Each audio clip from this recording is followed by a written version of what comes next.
بسم اللہ الرحمن الرحیم ان الحمد للہ نحمده ونستعینه ونستغفره من يهده الله فلا مضل له ومن يضلل فلا هادي له واشهد ان لا اله الا الله وحده لا شريك له واشهد ان سيدنا ونبينا وحبيبنا وشفيعنا وقرة أعيننا محمدا عبده ورسوله صلى الله تبارك وتعالى عليه وعلى آله وأصحابه وبارك وسلم تسليما كثيرا كثيرا. أما بعد فأعوذ بالله من الشيطان الرجيم. بسم الله الرحمن الرحيم. إنما يخشى الله من عباده العلماء. سبحان ربك رب العزة عما يصفون وسلام على المرسلين والحمد لله رب العالمين. اللهم صل على سيدنا محمد وعلى آل سيدنا محمد وبارك وسلم. میری قابل احترام بہنوں اور بچیوں، چند باتیں عرض کروں گا.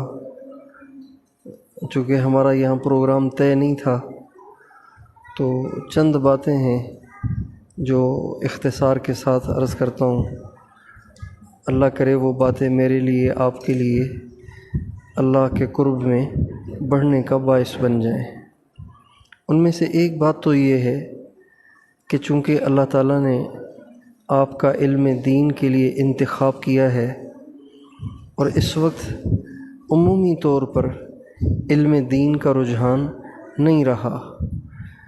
شریف گھرانوں کی بچیاں بھی یونیورسٹیوں میں، کالجز میں پڑھ رہی ہیں، اور اگرچہ یونیورسٹی اور کالج کی تعلیم ناجائز نہیں ہے، لیکن وہاں کی جو تہذیب ہے اور اس ماحول کے جو اثرات ہیں وہ انسان پہ عام طور پر ہو ہی جاتے ہیں، اور پھر انسان دین سے ہٹتے ہٹتے پتہ نہیں کن گندگیوں میں جا کر گرتا ہے. تو آپ بچیوں کو، بہنوں کو اللہ تعالیٰ نے علم دین کے لیے قبول کیا ہے، اللہ تعالیٰ نے اس کی سمجھ دی ہے، اس پہ اللہ کا شکر ادا کریں، اور جو اس نسبت کے آداب ہیں اس کا ضرور لحاظ کریں. ان میں بنیادی طور پر ایک بات جس کا لحاظ کرنا آپ کے لیے انتہائی ضروری ہے، اشد ضروری ہے، وہ یہ ہے کہ آپ کی زندگی کبائر سے پاک ہونی چاہیے. مدرسے میں پڑھنے والی طالبہ اور پڑھانے والی معلمہ، اس کی زندگی میں بھی اگر کبائر ہوں تو بتائیے پھر دنیا داری کے ماحول میں اور بے دینی اور بے پردگی کے ماحول میں رہنے والی عورتوں کا کیا گلہ کیا جائے. اس لیے بنیادی طور پر جو چیز سب سے زیادہ آپ کے لیے ضروری ہے وہ یہ ہے کہ آپ کی زندگی کبائر سے پاک ہو، کبائر سے پاک ہو. دیکھیں، اللہ تعالیٰ قرآن پاک کے اندر سورہ شمس کے اندر 11 قسمیں اللہ نے کھائی ہیں، اور ان 11 قسموں میں اللہ تعالیٰ قسم کھا کے 11 دفعہ قسم کھا کے فرماتے ہیں قد افلح من زکاہا، کامیاب وہ ہے جس نے اپنا تزکیہ کر لیا، اپنے آپ کو برائیوں سے پاک کر لیا. وقد خاب من دساہا، اور ناکام ہو گیا، نامراد اور برباد ہو گیا وہ شخص جس کی زندگی گناہوں میں ملوث ہو گئی. تو آپ جتنی بچیاں پڑھ رہی ہیں یا ہماری بہنیں پڑھا رہی ہیں، ان سب سے درخواست ہے کہ ہم اپنی زندگی کو گناہوں سے ضرور پاک کریں. اس وقت گناہوں کی فضا اور گناہوں کا ماحول اتنا بن گیا ہے کہ برائی ہی نہیں لگ رہی. کتنے دیندار لوگ ہیں جن کو پتہ ہے کہ میوزک حرام ہے، لیکن ان کے موبائل پہ ٹونیں ایسی لگی ہوتی ہیں کہ جو بالکل ناجائز اور بالکل حرام ہوتی ہیں. تو اس لیے سب سے پہلی درخواست تو یہ ہے ہم اپنی زندگی کو گناہوں سے پاک کریں۔ گناہوں سے پاک کیے بغیر ہم علم کے نور سے بھی محروم رہیں گے، اللہ کی مدد اور نصرت سے بھی محروم رہیں گے، اور دین پہ چلنے کی ہمیں توفیق نہیں ہوگی۔ کتنے سارے مدرسوں میں پڑھنے والے بچے، مدرسے میں پڑھنے والی بچیاں فجر کی نماز سے محروم ہو جاتی ہیں، جو گھر میں رہتی ہیں۔ یہاں تو سنا ہے کہ ماشاءاللہ کافی ساری بچیاں یہیں رہتی ہیں۔ جو بچیاں گھروں میں چلی جاتی ہیں، مدرسے میں پڑھنے والے بچے گھروں کو چلے جاتے ہیں، کتنے بچے ہیں جو فجر میں نہیں اٹھ پاتے، فجر میں ان کی آنکھ نہیں کھلتی، فجر کی نماز سے وہ محروم ہو جاتے ہیں، اس لیے کہ ان کی نگاہیں پاک نہیں ہیں اور وہ کبائر سے نہیں بچ رہے۔ اس لیے سب سے پہلی بات اپنے آپ کو کبائر سے بچائیں، گناہوں سے بچائیں۔ اللہ تعالیٰ فرماتے ہیں وَذَرُوا ظَاهِرَ الْإِثْمِ وَبَاطِنَهُ، ظاہری گناہوں سے بھی بچو، باطنی گناہوں سے بھی بچو۔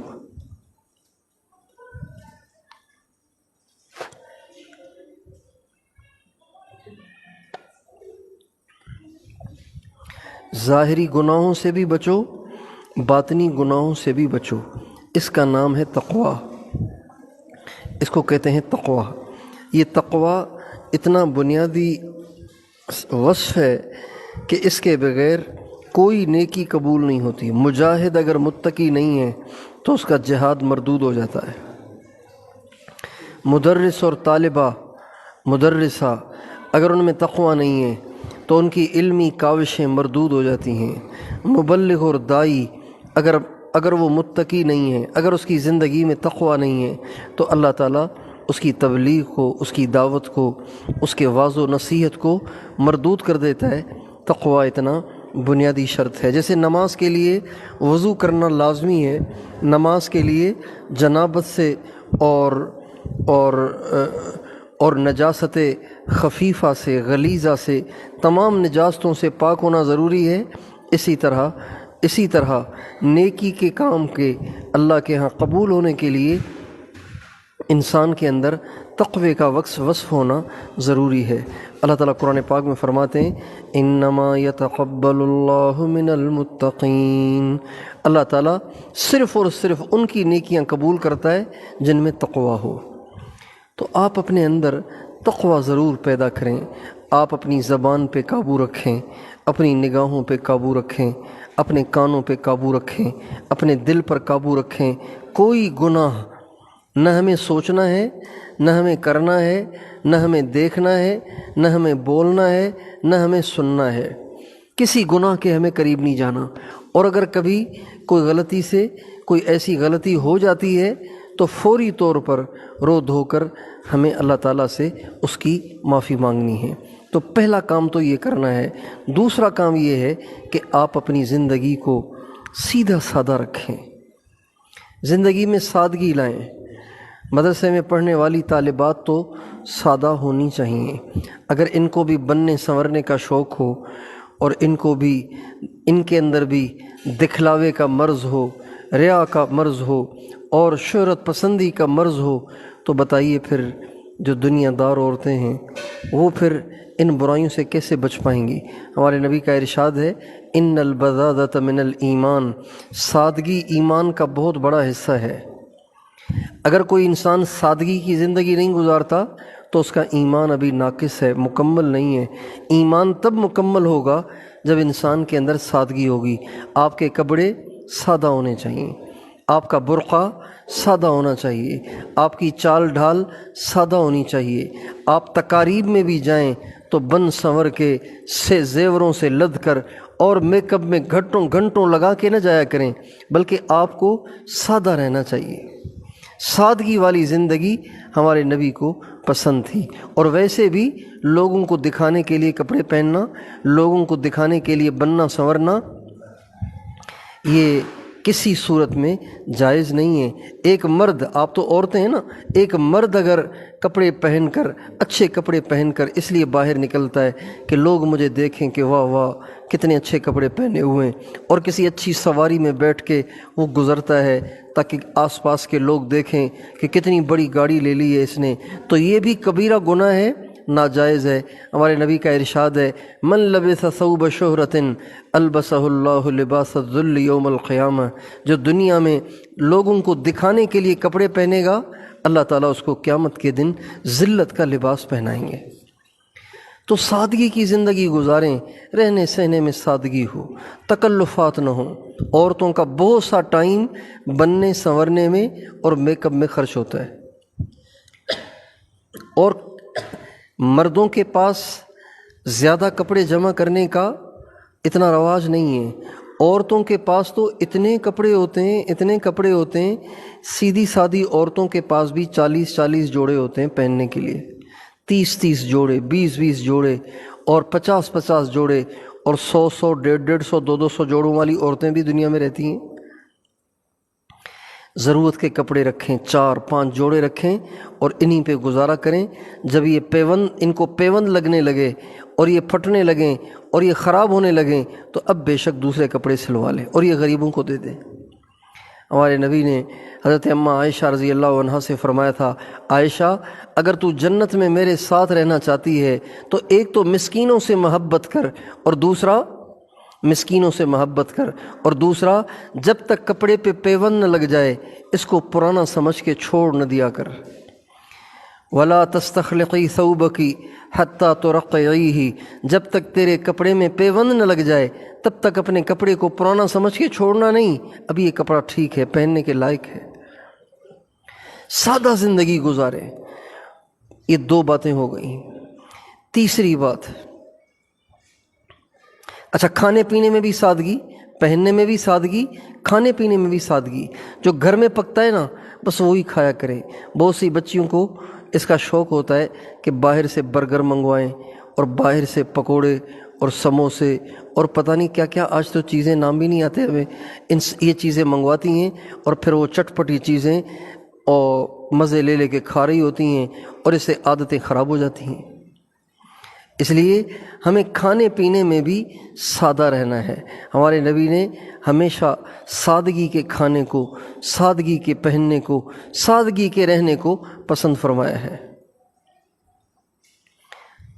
ایک صحابی حضرت انس رضی اللہ عنہ کہتے ہیں ایک دفعہ نبی پاک علیہ الصلوۃ والسلام کی ضیافت کی ایک درزی نے، تو کہتے ہیں میں بھی آپ علیہ السلام کا چونکہ خادم تھا تو آپ کے ساتھ میں بھی گیا۔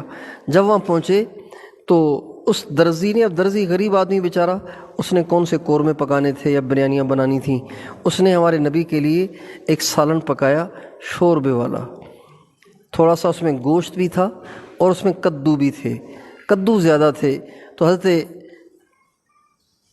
انس رضی اللہ عنہ کہتے ہیں کہ میں نے دیکھا کہ نبی کریم صلی اللہ علیہ وسلم اس شوربے والے کدو کی پلیٹ میں سے چن چن کے کدو کھا رہے تھے، تو میں سمجھ گیا کہ میرے آقا کو کدو کھانا زیادہ پسند ہے۔ آپ نے یہ نہیں کہا کہ بھئی کدو شوربے میں پکائے جاتے ہیں کیا، کدو تو ایسے پکنے چاہیے کہ ان میں شوربہ نہ ہو تاکہ مزہ تو آئے کھانے میں۔ اس نے شوربے میں کدو پکائے، لیکن ہمارے نبی مزے لے لے کے اس کی پلیٹ میں سے کدو کھانے لگے۔ تو کھانے پینے میں بھی سادگی کا اہتمام کریں۔ تیسری بات، اتباع سنت کو لازم پکڑیں۔ آپ علیہ السلام کا ارشاد ہے علیکم بسنتی و سنت الخلفاء الراشدین المہدیین، میری سنت کو لازم پکڑو اور میرے خلفاء راشدین کی سنت کو لازم پکڑو۔ تو مدرسے کی طالبات اور معلمات، ان کی زندگی سنت سے ہٹی ہوئی ہونا یہ ان کے لیے مناسب نہیں ہے، اس لیے کہ یہ تو پڑھ ہی رہی ہیں نبی پاک علیہ السلام کے دین کو۔ اب اگر انہی کی زندگیاں آپ علیہ السلام کے شمائل اور عادات شریفہ اور آپ کی سنتوں سے ہٹی ہوئی ہوں تو بتائیے پھر دنیا دار لوگ کیسے چلیں گے اس پہ؟ ہر کام میں سنت، کھانے پہ بیٹھیں سنت کے مطابق، کھانا کھائیں سنت کے مطابق، بات کریں سنت کے مطابق، لباس پہنیں سنت کے مطابق، آنا جانا، اٹھنا بیٹھنا، کھانا پینا، ہنسنا مسکرانا اور رونا، یہ بھی ہمارے نبی کے طریقے پہ ہونا چاہیے۔ اس کا اہتمام مدرسے کی طالبات اور معلمات کو ضرور کرنا چاہیے۔ ہر مسلمان کی کامیابی نبی پاک علیہ السلام کے طریقے میں ہے، تو ساری دنیا کے مسلمان تو تب چلیں گے نا جب یہ جنہوں نے دین کے لیے زندگیاں وقف کی ہوئی ہیں، مدرسے میں پڑھنے والے بچے بچیاں اور معلمات اور مدرسین اور مدرسات کم از کم ان کی زندگیاں تو سنت کے مطابق آئیں پہلے۔ اس لیے اپنی زندگی میں کوئی قدم نبی پاک علیہ الصلوۃ والسلام کے طریقے سے ہٹ کے نہ اٹھائیں۔ چوتھی بات یہ کہ نمازوں کا اہتمام کریں۔ نمازوں کے اہتمام کا مطلب یہ ہے کہ آپ کو نماز کی فکر رہنی چاہیے، اذان کی فکر رہنی چاہیے۔ یہ نہیں کہ اب نماز کا وقت آخری وقت رہ گیا ہے، اب جلدی جلدی وضو کر رہی ہیں، جلدی جلدی نماز پڑھ رہی ہیں، ایسے نہیں، بلکہ اس کی فکر ہونی چاہیے کہ جو ہی محلے کی مسجد میں اذان ہو جائے، سارے کام ادھورے چھوڑ کر ہماری عورتوں کو پہلے نماز پڑھنی چاہیے۔ مرد مسجدوں میں جماعت کے ساتھ نماز پڑھنے کی فکر کریں، عورتیں محلے کی مسجد میں اذان ہوتے ہی سارے کام چھوڑ کر پہلے نماز پڑھیں۔ اس کی ہمیں فکر ہونی چاہیے۔ نمازوں میں خشوع خضوع ہو، نماز میں دھیان ہو، نماز میں مزہ ہو۔ ایسے بھی اہل اللہ گزرے ہیں جنہوں نے 40 برس تک عشاء کے وضو سے فجر کی نماز پڑھی اور پھر ساری رات نماز پڑھتے تھے۔ حضرت اویس قرنی رحمۃ اللہ علیہ کبھی کبھی فرماتے، بھئی آج تو دل کر رہا ہے کہ ساری رات قیام میں گزار دوں۔ چنانچہ عشاء کی نماز کے بعد اللہ اکبر کہہ کے کھڑے ہو جاتے، ساری رات قیام کرتے رہتے، تھکتے نہیں تھے، ساری رات قیام، قرآن پڑھ رہے ہیں اور قیام کر رہے ہیں۔ کبھی کبھی فرماتے، آج تو ساری رات رکوع کرنے کو دل کر رہا ہے، اور ساری رات رکوع میں گزار دیتے۔ کبھی کہتے آج تو ساری رات سجدے میں گزارنے کو دل کر رہا ہے، اور ساری رات سجدے میں گزار دیتے۔ ایسے ہی لوگوں کے بارے میں اللہ تعالیٰ قرآن پاک میں فرماتے ہیں، والذین یبیتون لربہم سجدا وقیاما، یہ وہ لوگ ہیں جو اپنی راتیں قیام اور سجدے میں گزار دیتے ہیں۔ تو جو مدرسے میں پڑھنے والی معلمات ہیں، طالبات ہیں، ان کو تو نماز کا اہتمام بہت ہونا چاہیے۔ اذان سنتے ہی سارے کام ادھورے چھوڑ کر پہلے ان کو نماز پڑھنی چاہیے۔ یہ 4 باتیں ہو گئیں۔ 5ویں بات یہ کہ صرف 5 نمازیں نہیں، ان کو تہجد بھی پڑھنی چاہیے، ان کو تہجد بھی پڑھنی چاہیے، اس لیے کہ علماء اور عالمات یہ نبیوں کے وارث ہیں، یہ نبیوں کے وارث ہیں۔ طالبات نبیوں کی وارثہ بن رہی ہیں، تو ان کی زندگی میں بھی وہ تمام معمولات ہونے چاہیے جو نبی پاک علیہ الصلوۃ والسلام کی زندگی میں تھیں۔ اللہ تعالیٰ اپنے نبی سے فرماتے ہیں، یا ایھا المزمل قم اللیل الا قلیلا نصفہ او انقص منہ قلیلا او زد علیہ ورتل القرآن ترتیلا انا سنلقی علیک قولا ثقیلا ان ناشئة اللیل ہی اشد وطئا واقوم قیلا ان لک فی النہار سبحا طویلا واذکر اسم ربک وتبتل الیہ تبتیلا رب المشرق والمغرب لا الہ الا ہو فاتخذہ وکیلا۔ یہ اعمال ہمارے نبی کو اللہ نے بتائے ہیں۔ جب ہم نبیوں کے وارث ہیں یا بن رہے ہیں تو ہمارے اندر بھی تو یہ اعمال ہونے چاہیے۔ کیا؟ جب تہجد کا آخری ٹائم ہو، ہمیں ضرور تہجد میں اٹھ کے اللہ کے سامنے کھڑا ہونا چاہیے۔ آپ مدرسے میں پڑھنے والی بچیاں بھی تہجد میں نہ اٹھیں تو بتائیے پھر سارا دن دنیا داری کی زندگی گزارنے والی عورتیں تہجد میں کیسے اٹھ پائیں گی؟ مولانا الیاس صاحب رحمۃ اللہ علیہ فرماتے ہیں، میری دادی مجھے 5 سال کی عمر میں تہجد میں اٹھا دیتی تھی، 5 سال کی عمر میں تہجد میں اٹھا دیتی تھی۔ تو آپ ساری بچیاں ضرور تہجد پڑھا کریں، تہجد کی دعائیں قبول ہوتی ہیں۔ تہجد پابندی سے پڑھنے والی عورت، پابندی سے پڑھنے والا مرد مرنے سے پہلے ضرور ولی بن جاتا ہے۔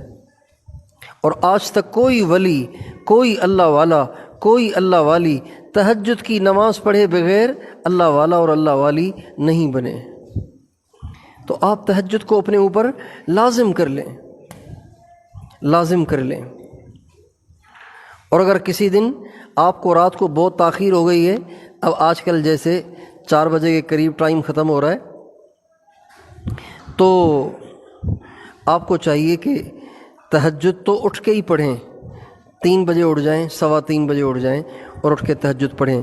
لیکن اگر کسی دن آپ کو 12:15 12:30 1 بج گیا ہے تو اب ظاہری بات ہے اگر لیٹیں گی اور پھر آپ 3 بجے اٹھ جائیں گی تو دن کو پڑھنے پڑھانے میں دشواری ہوگی اور پڑھائی کا نقصان ہوگا۔ تو اب آپ کو بے شک آپ سونے سے پہلے تہجد پڑھ لیا کریں، لیکن تہجد پڑھیں ضرور، تہجد چھوڑا نہ کریں۔ ہمارے استاد محترم فرماتے تھے جو طالب علم، جو طالبہ یہ چاہتے ہیں کہ ان کے علم کی کاوشیں اللہ تعالیٰ قبول کرے اور اللہ ان سے خیر کے کام لے، ان سے نیکی کا کام کروائے اور ان کو اپنا قرب عطا فرمائے، ان کو چاہیے کہ تہجد کا اہتمام کریں۔ تو آپ ساری بہنیں بچیاں تہجد کا ضرور اہتمام کریں۔ چھٹی بات یہ کہ اپنے اخلاق کو درست کریں۔ بعض لوگوں کی طبیعت ہوتی ہے تھوڑی تھوڑی بات پہ غصہ، تھوڑی تھوڑی بات پہ ڈانٹ ڈپٹ، تھوڑی تھوڑی بات پہ اگلے کی بے عزتی۔ یہ مزاج عالم، عالمہ، طالب اور طالبہ کا نہیں ہونا چاہیے۔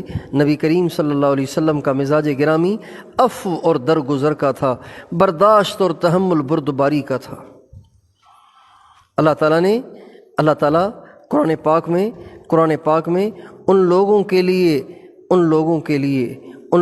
لیے جو غصے کو پینے والے ہیں اور اگر ان کے ساتھ کوئی زیادتی کرے ان کو معاف کرنے والے ہیں، اور اگر وہ برائی کرتے ہیں ان کے ساتھ اچھائی کرنے والے ہیں، ایسے لوگوں کے لیے اللہ تعالیٰ نے قرآن پاک میں جنت کا وعدہ کیا ہے۔ اللہ تعالیٰ فرماتے ہیں سارعوا الی مغفرۃ من ربکم وجنہ عرضها السماوات والارض اعدت للمتقین الذین ينفقون فی السراء والضراء والکاظمین الغیظ والعافین عن الناس واللہ یحب المحسنین۔ جنت تیار کھڑی ہے ان لوگوں کے لیے جو متقی ہیں، اللہ کے راستے میں خرچ کرتے ہیں، تنگی میں اور فراخی میں غصے کو پیتے ہیں اور لوگوں کی طرف سے آنے والی زیادتیوں کو معاف کر دیتے ہیں اور برائی کرنے والوں کے ساتھ اچھائی کرتے ہیں۔ اللہ کہتے ہیں یہ لوگ مجھے بڑے اچھے لگتے ہیں، یہ بندے اور بندیاں مجھے بڑے اچھے لگتے ہیں۔ تو اس لیے آپ کے اخلاق بھی درست ہونے چاہیے۔ اللہ تعالیٰ مجھے اور آپ کو ان ساری صفات کے ساتھ متصف فرمائے اور یہ ساری صفات اللہ تعالیٰ مجھے اور آپ کو نصیب فرمائے۔